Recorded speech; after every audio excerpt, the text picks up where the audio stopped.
Hola, soy Eliana y hoy te voy a hablar sobre la estructura de la membrana celular y sus funciones. Definamos primero qué es la membrana celular. Todas las células, tanto procariotas como eucariotas, están recubiertas por una membrana plasmática, aquí se ve, que las separa del entorno extracelular y el contenido intracelular. Ahí están los dos entornos. Eso permite que cada entorno pueda tener sus propias funciones. También le permite a la célula interactuar con otras células de su medio ambiente y esa membrana es dinámica. Crece con la célula, se divide con la célula, muere con la célula, bueno, es dinámica con la célula. Bueno, ¿y cuál es la estructura de esa membrana? La membrana se compone de una doble capa lipídica compuesta obviamente por lípidos, por proteínas y en una menor proporción por hidratos de carbono. Tiene dos hemimembranas, una dirigida hacia el medio extracelular, la exomembrana, y la proctomembrana, que está dirigida hacia el entorno intracelular. Bueno, ¿y cuál es la estructura de esa membrana?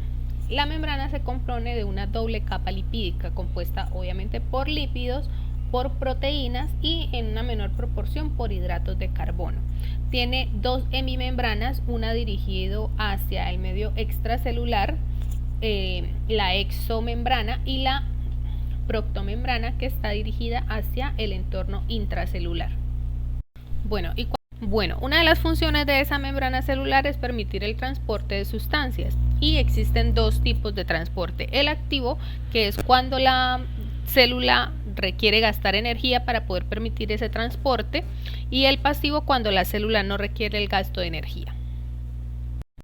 Vamos a explicar primero el transporte pasivo. Hay que entender que para que exista transporte pasivo existe un gradiente de concentración, es decir, que haya una mayor cantidad de partículas hacia un lado de la membrana y una menor concentración hacia el otro lado.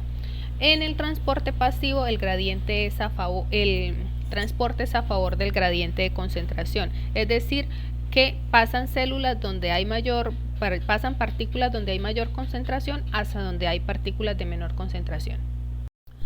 Este proceso de transporte puede ocurrir de dos maneras: mediante difusión simple o difusión facilitada. En la difusión simple pasan moléculas pequeñas como oxígeno, sales, etc.